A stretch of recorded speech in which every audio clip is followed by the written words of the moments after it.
Assalamualaikum warahmatullahi wabarakatuh. Selamat datang di JJ Jam-Jam Mistis. Bersama saya Andri Wardani dan saya Sastra Permana. Bersiaplah merasakan jam-jam mistis bersama kami.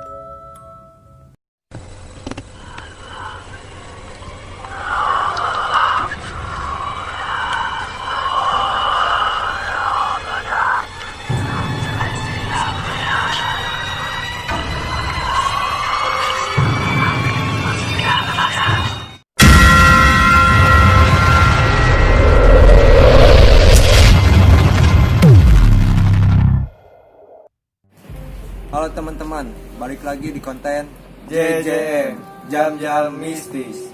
Oke, hari ini kita kedatangan temennya Ica. Siapa namanya? Hai, nama aku Yuke. Ini kan temennya Ica, kenal dari mana sama Ica? Kebetulan aku satu sekolah sama dia, satu kelas juga, dan satu bangku sih. Waktu SMA. Yap. Nah, kata Ica nih, jadi Yuki ini direkomendasikan sama Ica. Jadi katanya Yuki ini banyak kejadian-kejadian yang sering kemasukan atau gimana? Iya sih, lebih. Jadi sering kemasukan. Yap, lebih ke kerasukan kali ya. Kerasukan. Emang awalnya gimana bisa kemasukan gitu? Jadi gampang kemasukan apa gimana gitu? Sebenarnya kalau dibilang gampang sih tergantung dari akunya gitu. Cuma memang kalau dibilang sering kerasukan, kadang-kadang sih cuma memang sering itu belakangan ini. Kalau dari dulu ya sekali dua kali. Kalau sekarang memang kayak lebih sering aja sih. Awalnya gimana? Sebabnya gitu gimana?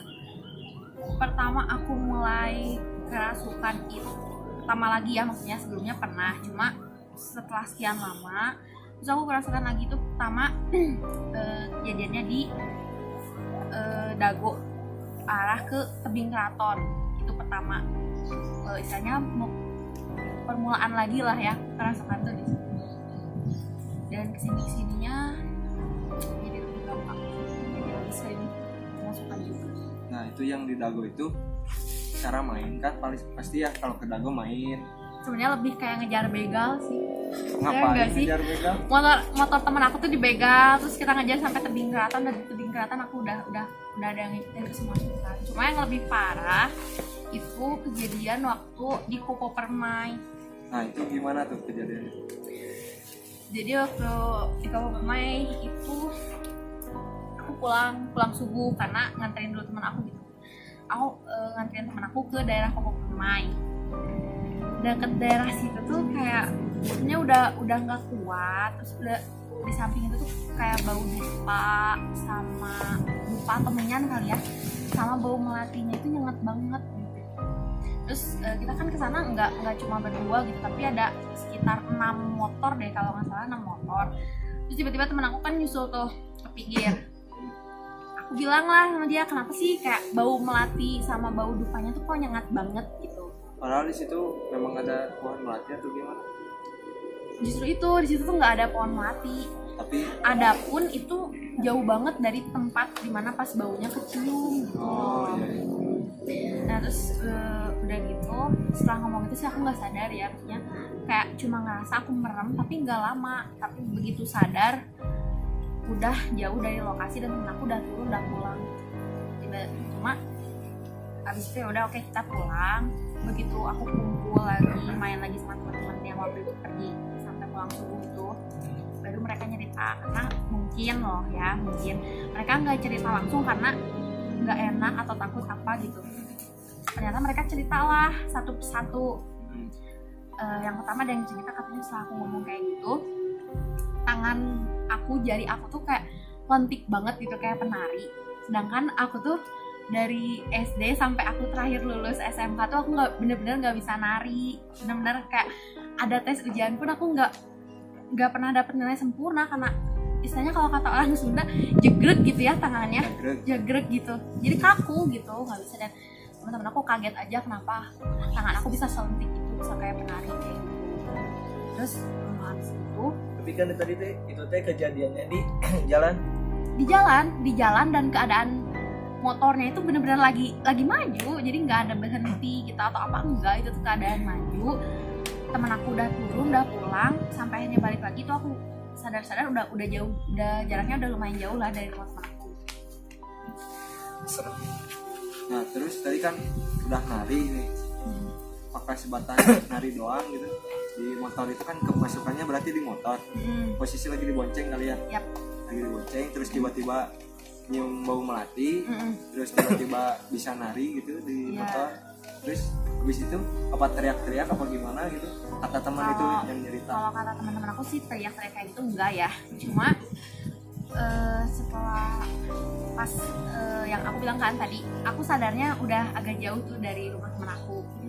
Itu kata mereka sebelum aku sadar itu, aku sempat, jadi aku pindah motor nih karena temen aku yang aku dibonceng tuh, temen aku yang depan tuh udah nggak kuat karena takut juga gitu kan. Aku pindah sama yang ya istilahnya lebih inilah ya, lebih berani gitu atau ya itulah. Tapi sadar itu waktu pindah? Enggak. Tapi kenapa bisa dipindahin? Enggak ngerti ya. Karena kan aku nggak, keadaan bener-bener nggak tahu, nggak sadar ya. Cuma setelah pindah sampai ada satu lagi temen aku cowok, karena kan itu posisi aku juga megang botol kosong, aku tuh megang botol kosong. Terus akhirnya teman aku bilang, coba siniin botolnya gitu. Dia nagih botol yang ada di tangan aku. Terus cuma nggak tahu gimana ceritanya, mungkin kayaknya botolnya dikasihin gitu. Tapi yang bikin dia takut buat ngambil botol dari aku itu, dia juga takut lihat muka aku gitu. Karena posisinya muka aku itu tatapan kosong, tatapan dingin, tapi sambil senyum gitu. Ya kalau misalnya kayak di film-film horor gitulah, dia tatapannya tuh kosong, dingin, beda gitu. Cuma dia sambil senyum, jadi senyum yang ya gitu lah. Tapi itu teh sadarnya gimana? Apakah ada teman-teman yang bisa nyadarin? Apa sadar sendiri gitu? Kalau waktu itu sih aku kurang tahu ya, cuma memang begitu sadar aku lagi diajak ngobrol gitu sama teman aku di motor.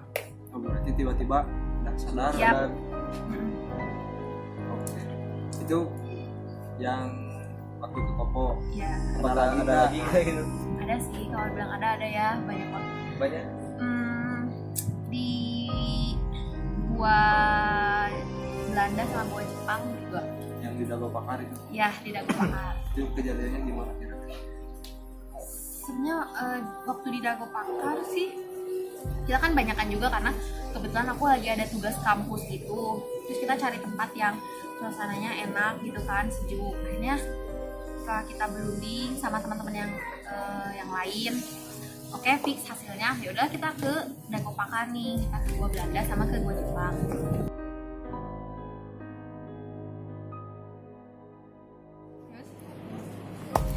Jadi awalnya ya mungkin mereka keganggu gitu ya, cuma ya seperti biasa nempelnya ke aku. Sebenarnya ya emang sih yang ribut emang kita semua gitu, cuma ya gitar-gitaran lah, nyanyi-nyanyian, karena emang tugas kampus kita itu kebetulan harus kayak bikin video gitu. Nah makanya ya udahlah kita sambil nyanyi-nyanyi dan sebagainya macam. Cuma dia itu maksudnya aku kerasukannya itu nggak pas di tempat gitu. Cuma jadi aku sempat pulang, terus kita nentuin, katanya memang teman-teman aku mau pada nongkrong dulu gitu. Akhirnya kita nongkrong. Nah di situ aku mulai kayak seperti biasalah, udah kayak bau melati kecium. Terus ya udah nggak sadar gitu. Cuma teman aku yang dia duduk persis sebelah aku, dia cerita katanya aku itu pas udah makan kayak senyum-senyum, terus kayak ngeliatin cowok tuh gimana gitu.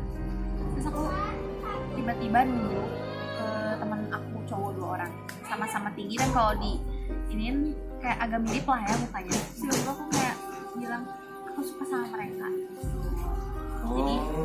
Jadi si cewek yang masuk ke aku tuh bilang gitu, aku suka sama mereka, tapi enggak gitu, jadi ngomongnya kayak malu-malu gitu, aku suka sama mereka gitu. Terus setelah bilang suka gitu, Terus setelah kayak gitu yang lain masih ngiranya aku bercanda gitu kan, karena emang ya aku orangnya segitu lah, suka bercanda. Cuma lama-lama ya mereka juga sadar, karena ya istilahnya udah tahu lah ya aku kalau udah mulai kemasukan kayak gimana.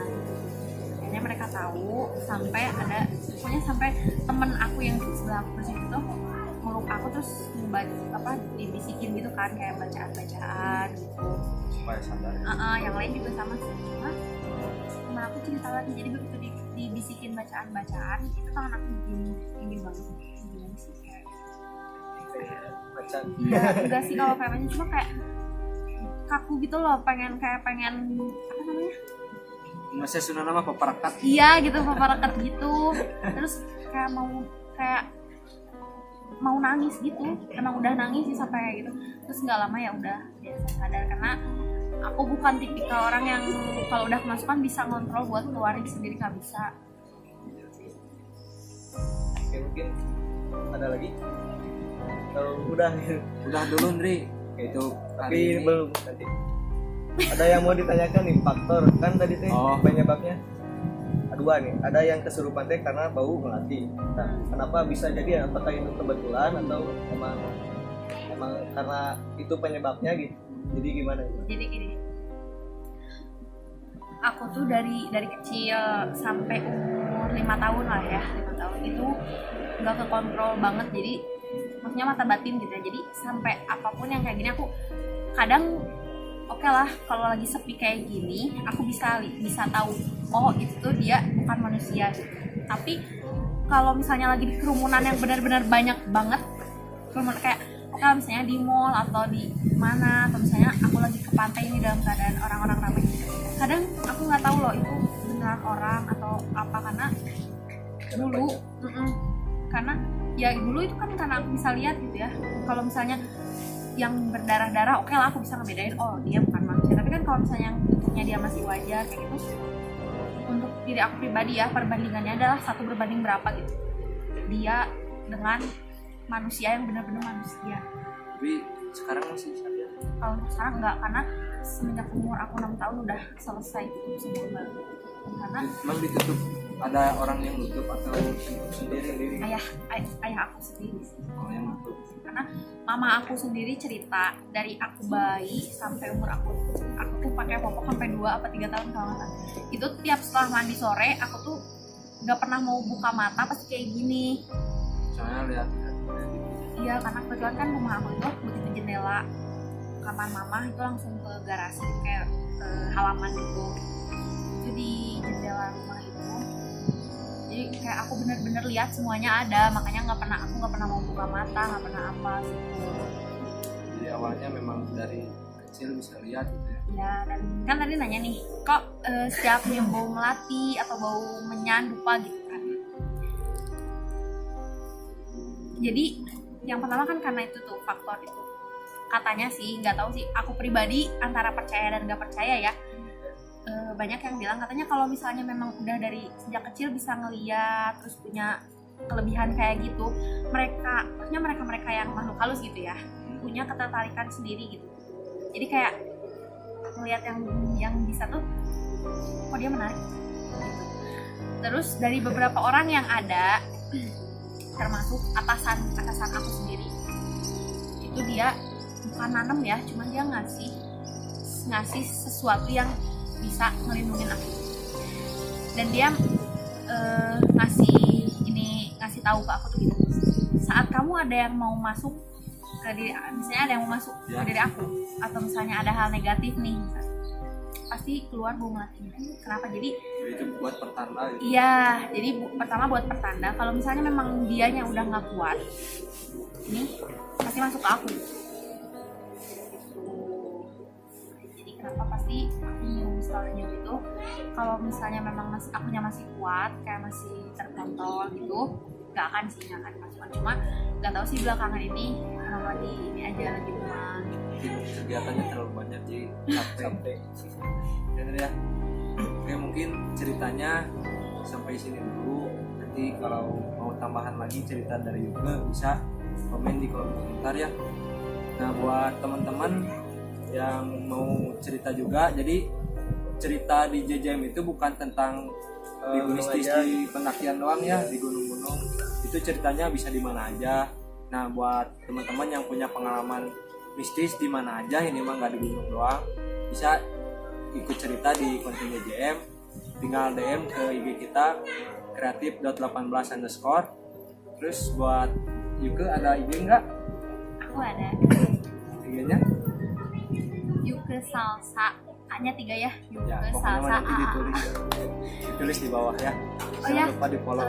satu lagi, maksudnya aku berbagi pengalaman kayak gini.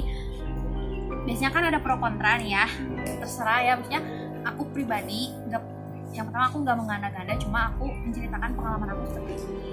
Mau percaya atau tidak itu kan hak masing-masing ya, masing-masing. Cuma memang ya aku ini terserah sih, aku tidak ada pemaksaan untuk kalian percaya. Ya, soalnya kan kontennya JJM juga cuma buat share pengalaman-pengalaman doang, entah itu kalian percaya atau tidak percaya, yang penting kita mah cuma share cerita-cerita Kita doang mah cuma yang menyampaikan doang. nah, terus jangan lupa dukung kita di subscribe juga channel YouTube-nya Kreatif 18. Di like and comment dan share. Oke, sampai ketemu di JJM selanjutnya. Assalamualaikum warahmatullahi wabarakatuh.